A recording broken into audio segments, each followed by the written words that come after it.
여러분 안녕하십니까? CFC 주간 뉴스를 전해드리겠습니다. 총신대가 총회 인준 신학대학원 MDB 졸업자 특별교육을 총회 임원에도 모르게 시행해 파문이 일어나고 있습니다. 총신대 측은 제93회 총회 결의에 따라 위 특별교육을 총신대학교 부설 평생교육원 총회신학원 프로그램으로 시행해 왔습니다. 문제는 총회신학원 교육을 중단하라는 교육부의 지도를 거역한 채 그리고 총회 임원에도 모르게 지난 1월 15일부터 3주간 특별교육을 진행해 버렸다는 부분입니다. 원래 총회 임원회는 위 특별교육을 지난 1월 3일 총회 실행위원회에서 설립한 총회 신학원에서 시행하려고 준비하고 있었습니다. 뒤늦게야 총신대 측이 위 과정을 시행해버린 것을 알고 총회 임원회는 총신대 측에 경위보고서를 제출하라고 명하여 사태를 수습하려고 한 것으로 알려졌습니다. 그런데 총회 임원회도 모르게 총신대 측에서 진행해버린 위 특별교육이 총신 운영이사의 임원들과 연결되지 않았나 하는 의혹이 제기되고 있어 관심이 모아지고 있습니다. 총신대 측에서 총회 임원회에 보고한 경위보고서에 2015년 12월 16일자 운영이사의 회의자료가 첨부된 것은 총신 운영이사의 임원들과 총신대 측과의 모종의 커넥션을 의심케 하는 부분입니다. 일각에서는 제104회 총회 때 이 부분에 대해 한 점의 의혹도 없이 조사하여 무너진 총회 질서를 세워한다는 주장이 나오고 있습니다. 심지어 자신들에게 주어진 권한과 특별교육을 통한 1억 2천여만 원의 재정 수익을 빼앗기고도 할 말을 못한 총회 임원회의 허약한 리더십도 여론의 도마 위에 올라 있습니다. 안타까운 일입니다. 다음 소식입니다. 법원이 한성로의 분쟁 사건에서 전준환 목사의 4번째 패를 결정했습니다. 서울중앙지방법원 제50일 민사부는 25일자로 전준환 외 15명이 한성로 회장 김성경과 노혜석이 서상국을 대상으로 신청한 직무집행정지 가처분 사건에 대해 기각결정을 내린 겁니다. 이로써 전준환 목사는 한성로회 및 목양교회 분쟁 관련 소송에서 사전 사패로 완패했으며 법원이 4차례 결정한 각 주문에 따라 김성경이 한성로회 노회장이며 목양교회 임시당회장인 것이 사실상 확정됐습니다. 위 4차례 법원 결정 중에서 일부는 본안 판결 확정 시까지라는 단서가 붙었으나 법원이 4차례나 김성경의 손을 들어준 상황에서 본안 판결에서 그 결과가 뒤집어질 확률은 없어 보입니다. 따라서 전준환 목사는 목양교회 재산 200억 여원을 총회에서 발급받은 대표자 증명서를 이용하여 바꾼 대표자 명의를 바꿔놔야 한다는 여론이 거세지고 있습니다. 또한 전준환 목사는 그동안 총회장들과 총회 임원들을 설득하여 발급받은 한성로 회장 및 목양교회 임시당회장 대표자 증명서를 철회해야 할 것으로 보입니다. 현 총회장과 임원들 역시 그동안 전준환 목사에게 발급해준 대표자 증명서를 철회하여 속히 사태 수습에 나서야 할 것으로 보입니다. 그것이 총회의 법질서와 공의를 세우는 길입니다. 다음 소식입니다. 세덴 교회가 한국전쟁 제69주년을 맞아 미국 참전용사들과 미국 전직 연방하원 의원단을 초청하여 자유와 평화를 기원하는 예배와 기념식을 가졌습니다. 세덴 교회는 13년째 참전용사를 초청함으로써 민간 외교를 증진시키고 국위를 선양했다는 평가를 받았습니다. 16일 주일 저녁에 가진 이번 행사에서 문재인 대통령과 미국 트럼프 대통령이 축사의 메시지를 보내 소강성 목사와 세덴 교회가 13년간 이룬 민간 외교와 국위 선양의 공적을 취하여 주목을 끌었습니다. 이번 행사는 세덴 교회와 한민족 평화나눔재단, 김창준 미래 한미재단이 공동으로 주관하여 6월 15일부터 22일까지 미국 FMC 소속 전직 연방하원의원 6명과 부인 등 총 10명을 초청했습니다. 또한 6.25 때 장진호 전투 참전용사였던 93세의 샤틀러 미 해병대 예비역 중장 부부와 휴전협정 서명에 참여한 고 마크 웨인 클라크 유엔군 총사령관의 후손과 90세 전후의 참전용사 및 전사자, 가족 등 총 52명이 초청되어 의미를 더했습니다. 초청 행사를 주관한 한민족 평화나눔재단 이사장 소강성 목사는 참전 용사들의 고귀한 희생과 은혜를 길이 간직하겠다면서 고마운 마음을 표했습니다. 다음 소식입니다. 총회교육부가 제50회 전국 교육자 학위 수양회를 개최하고 영육간의 쉼과 은혜를 충전했습니다. 수양회는 17일부터 20일까지 3박 4일간의 일정으로 일본 나가사키와 후쿠오카에서 200여 명이 참석한 후 성료되었습니다.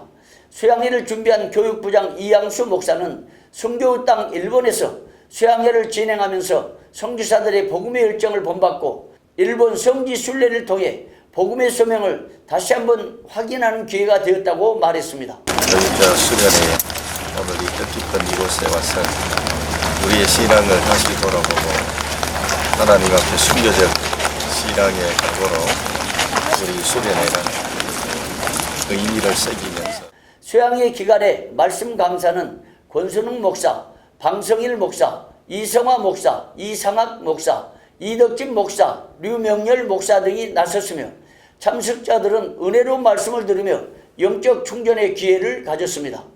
낮 시간에 가졌던 성지순례는 1886년에 세워진 타비라 성당, 하비에르 기념성당 등을 돌아봤으며 소설 침묵의 작가 엔도 수사쿠 문학관, 1657년 31명의 머리가 잘린 채로 순교한 호코바루 순교지, 26인 성인 순교지, 1945년 8월 9일 원자폭탄 투하로 7만 5천여 명의 사상자를 냈던 평화공원, 원폭자료관, 1940년대 500 내지 800명의 조선인들이 강제징용을 당했던 군함도 등을 방문했습니다.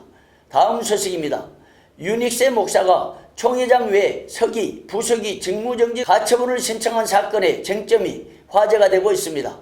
이번 가처분 신청과 관련한 문제의 근원은 지난해 총회임원회, 천서검사위원회, 선거관리위원회, 감사부 등의 무법 무원칙 행보가 그 요인이라는 지적이 나오고 있습니다.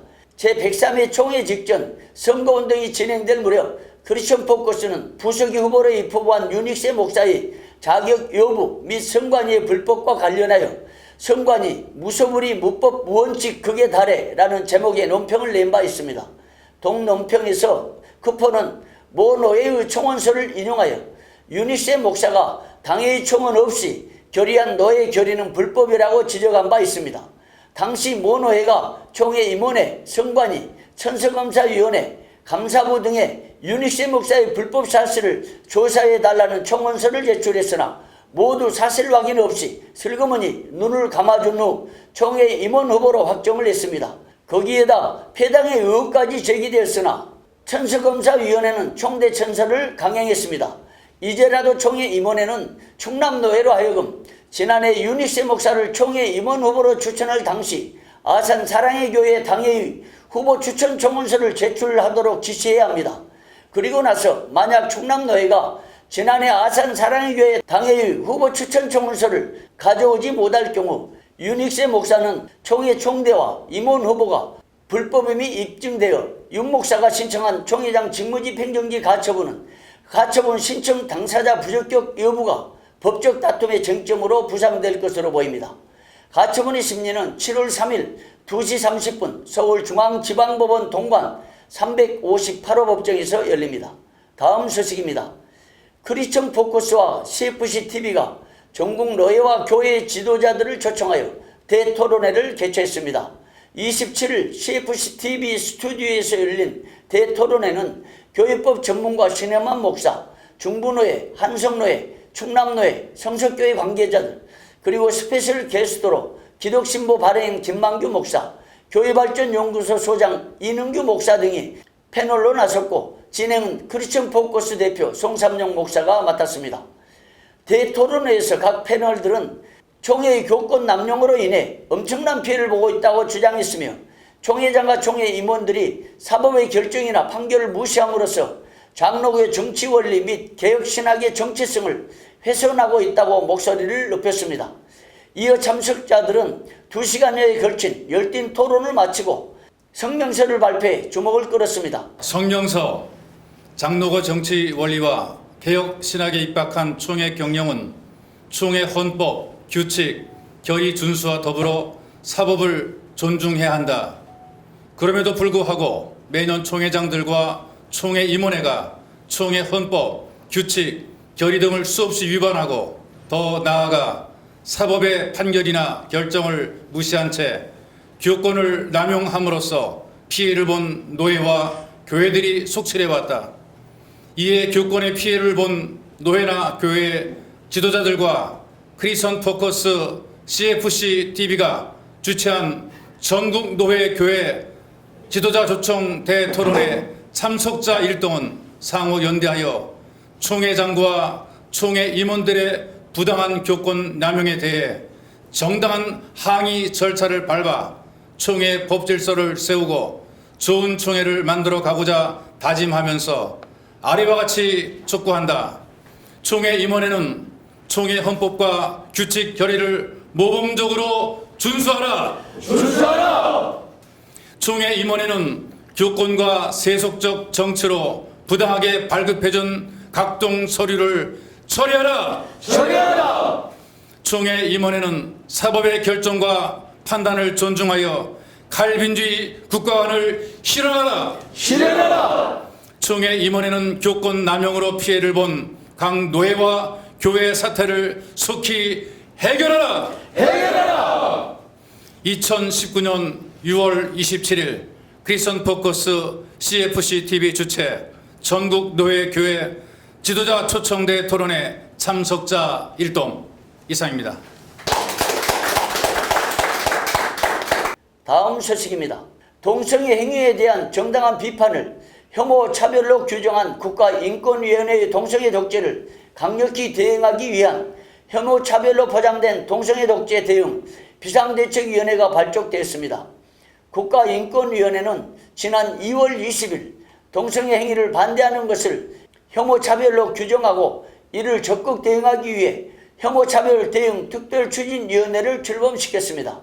이처럼 혐오 차별 특위를 통해 동성애에 대한 어떤 비판도 허용하지 않으려는 인권위의 동성애 독재를 단호히 반대하고 이를 강력 저지하기 위하여 6월 14일 서울 코리아나 호텔에서 혐오 차별로 포장된 동성애 독재 대응 비상대책위원회가 결성된 것입니다.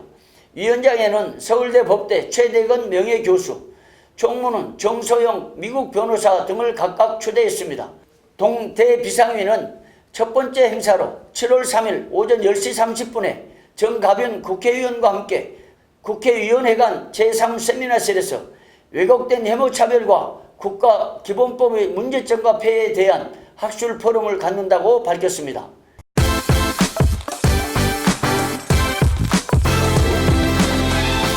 뉴스 초대석, 오늘은 성경의 제비뽑기 사역을 50여 년 동안 예장 합동총회와 한국교회 그리고 세계교회의 주창해 오신 박광재 목사님을 모셨습니다.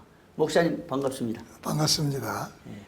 목회사역 40년에 대한 해고와 감사에 대해서 좀 말씀해 주시면 좋겠습니다. 네, 제가 40년 전에 1979년 11월 18일 날 정신대학 재학 중에 광명시 소화동에 와서 교회를 개척 설립을 했습니다. 그때에 제가 하나님 앞에 드린 기도의 제목이 있어요.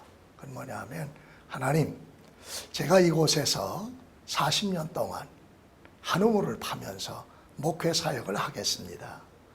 그렇게 기도한 것은 30살이니까요.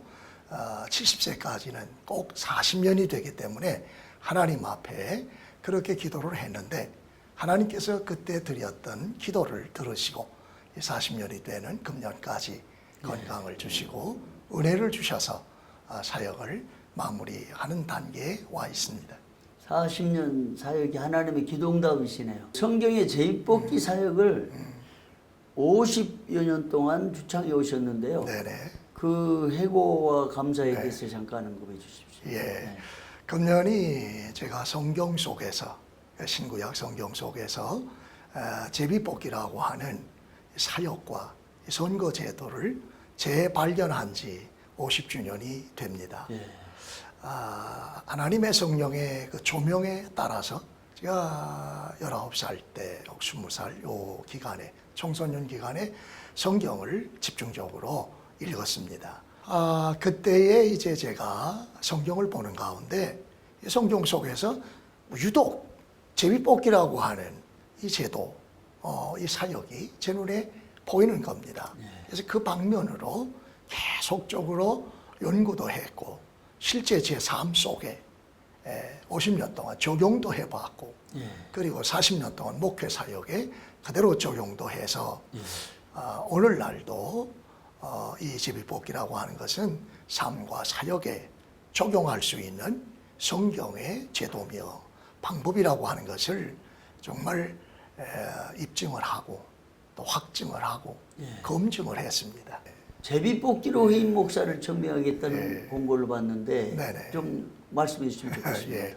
제가 평생을 제비뽑기 사역에 올인을 했고 국내외적으로 삶과 사역의 제비를 뽑으라고 그렇게 추창한 목사로서 남에게만 뭐 제비 뽑아라 할 수는 없잖아요. 제가 그 아름다운 마무리를 제 목회 사역의 마무리에서 특별히 후임자를 청빙함에 있어서 제비로 뽑아야 되겠다. 그런 생각을 하게 됐고요. 모델로 모본을 보여야 되지 않겠습니까? 성경 사도행전 1장 20절에서 26절에 보면 사도를 보존할 때 그때의 120문도 중에서 가장 유력한 사도가 될 만한 유력한 사람 두 사람 요셉과 마띠아 두 사람을 다만 천거만 했습니다. 그 최종 결정은 몇 사람의 마음을 아시는 주여 이 두 사람 중에 누가 주의 택하신 바 되어서 봉사와 사도의 직무를 행할 자를 보여주십시오 하고 제비 뽑아 마띠아를 얻으니 제가 11사도의 수에 가입했다고 그랬습니다. 그렇기 때문에 사도만이 아니고 오늘날 교회 후임자를 청빙함에 있어서도 투명성과 공평성이 무엇보다 필요하다는 것입니다. 더욱이 그것보다 더 중요한 것은 뭐냐? 교회의 주인은 주님이십니다. 교회 왕도 하나님이십니다. 그러므로 교회의 후임자를 청빙함에 있어서 내가 좋은 사람 택할 것이 아니고 그렇다고 해서 뭐 성도들이 좋다고 해서 택하는 것보다도 다만 우리는 하나님 앞에서 지원한 자들 중에서 가장 적합하다. 우리 교회에 이분이 후임자가 되면 좋겠다고 동의하고 합의한 사람들 중에서 최종적으로 세 사람을 천거합니다. 하나님 앞에. 하나님의 절대 주권을 그대로 신뢰하고 네. 사실 그게 개혁 신학의 정체성이고 그 신학이 합당한 입장이기 때문에 참 귀하게 보입니다. 제비뽑기라고 하는 성경의 제비뽑기다. 변질된 타락된 그런 그 제비뽑기가 아니고 오리지널 성경에서 하나님이 제정하셨거든요. 제비뽑기를 하나님의 지혜와 하나님의 지식과 하나님의 경륜으로 제정하시고 오직 제비 뽑아 나누라고 민수기 26장 55절 56절에 기록을 하셔서 그 말씀에 근거해서 이스라엘은 가나안 땅을 다 제비 뽑아 나누었고 초대 왕도 제비 뽑아 사울을 세웠고 뭐 전투할 때도 다 제비 뽑아서 먼저 올라가고 하는 지파가 올라가서 전투하고 제사장들이 하나님 앞에서 속죄 제물 그리고 또 아사셀 양 2마리를 놓고 자기 마음대로 잡는 게 아니고 골라 잡는 게 아니고 제비를 뽑아서 제비 뽑아주시는 대로 양 제물을 선택하지요. 또 장작을 봉헌할 때도 이스라엘 12지파들이 모여서 해마다 모여서 제비를 뽑아서 12달이니까 그 달 하나님 제비 뽑아주신 그 지파가 질서정연하게 하나님 앞에 장작을 봉헌하는 그러니까 이스라엘 민족은 하나에서 10까지 전부 제비로 했는데 그것이 뭐냐 하면 궁극적인 목적은 최종 선택과 결정을 성삼위 하나님께 돌린다는 것입니다. 또 그렇게 함으로써 솔로몬이 증언한 대로 잠언서 18장 18절에 제비 뽑는 것은 다툼을 그치게 하여 강한 자 사이에 해결케 하느니라. 그러니까 공동체의 분쟁과 분열을 종식시키고 화해와 일치와 연합을 이루는 이것이 궁극적인 두 가지 목적이에요. 잠언서 16장 33절에 사람이 제비는 뽑으나 모든 일을 작정하기는 여호와께 있느니라 했기 때문에 우리 모든 선택과 결정의 주권을 전능하신 존재하신 주님께 돌리자. 교회 왕 되신 주님께 돌리자는 의미가 이 제비뽑기 운동의 가장 궁극적인 목적입니다. 자진하셔서 원로 목사 추대에 관한 건도 제비를 뽑으시겠다고 하셨는데 예. 왜 그런 결정하셨습니까? 저는 하나님께 선택을 받고 싶다는 겁니다. 하나님께서 너 은퇴해라. 은퇴로 족하라 그러면 은퇴하는 거고요. 원로 목사 해라 그러면 하는 것입니다. 그러니까 하나님의 뜻을 따르고자 하는 것이 제가 제 은퇴를 함에 있어서 원로 목사 추대를 제비로 뽑는다는 것이죠. 그러니까 하나님의 절대 주권을 신뢰하고 그걸 그대로 실현하는 과정이네요. 그렇습니다. 또 하나 특이한 목사님 사역 중에 총신대학교 총동창회장을 하시면서 300만 장학재단 설립을 주도하셔가지고 네. 뭐 5억 모금 약정 받으시고 1억 기부하시고 오셨단 말이에요. 네네. 그럼 지금까지 그 사역들을 좀 앞으로 방향과 함께 말씀해 주시면 좋겠습니다. 총신 재학하고 있는 학생들 60%가 제때 등록금을 제대로 완납을 못한다는 거예요. 또 40% 정도가 겨우 등록금을 완납하고 있고 그런 어려움을 당하고 있다는 소식을 제가 이제 총신 우리 총동창회 총회 회의록 보고서에 보면 늘 나오거든요. 또 심지어는 점심을 금식하는 결식하는 그런 분들도 있다 하는 그 소식을 들으면서 이 풍요한 세대에 주의종으로 불림받은 주의종들이 이런 어려움을 당하면 되겠는가? 우리 총동창 회원들 3만 명이 마음만 모은다면 얼마든지 300만 장학재단을 건립을 해서 저들을 장학금도 주고 또 이런 결식 문제도 해결해 주고 이런 문제 해결해 주겠다 싶은 확신이 와서 기도하는 중에 제가 기독신문에 전노단 광고가 아니라 전면 광고 칼라로 7번을 냈습니다. 그랬더니 거기 뜻을 같이 하시는 진경 목사 총회장님들과 진경 장로님들 18번 그리고 한 34분의 비교적 목회를 안정적으로 하고 계시는 선후배 목사님들이 1,000만 원씩 5억 원에 상당한 그런 장학기금을 작정해 주셨어요. 그 작정만 할 뿐만 아니라 그건 형편들에 따라서 어떤 분은 1,000만 원, 어떤 분은 100만 원씩 10달, 50만 원씩 또는 20개월 등등 그렇게 해서 1억을 혼납을 해 주셨어요. 그래가지고 그것을 1차적으로 총신대학교에 신년 할애회 때 우리 대학원 총동창 신년 할애 1억을 바쳤고 제가 이제 이번에 임하면서 5월 21일에 있었던 우리 총신대학 홈커밍 대회 날 그날 새롭게 이제 임명되신 총장님이신 이재석 총장님 또 그 이전에 박용규 총장 대행에게 또 1억 원의 장학기금을 전달해 드렸고요. 그래서 거기에 대한 감사하다고 이재석 총장님께서 5월 21일에 있었던 홈커밍 대회 날 제가 또 감사패를 수여해 주셔서 은혜 가운데 잘 받았습니다. 그 목사님의 제비뽑기 사역 네. 또 40년 목회 그리고 후임자 선정을 위한 제비뽑기 원로 목사 추대도 역시 제비뽑기 그리고 총신대 300만 장학재단 설립 앞으로 동창 회관 건립도 기여하시고 은퇴 후에도 계속해서 총신대를 위해서 그럼요. 이제 사역하고자 하는 그 비전 참 도전적이고요. 오늘 바쁘신 가운데 이렇게 오셔서 말씀 주셔서 너무나 감사합니다. 감사합니다. 목사님 고맙습니다. 고맙습니다. 감사합니다. 지금까지 CFC 주간 뉴스였습니다. 여러분 고맙습니다.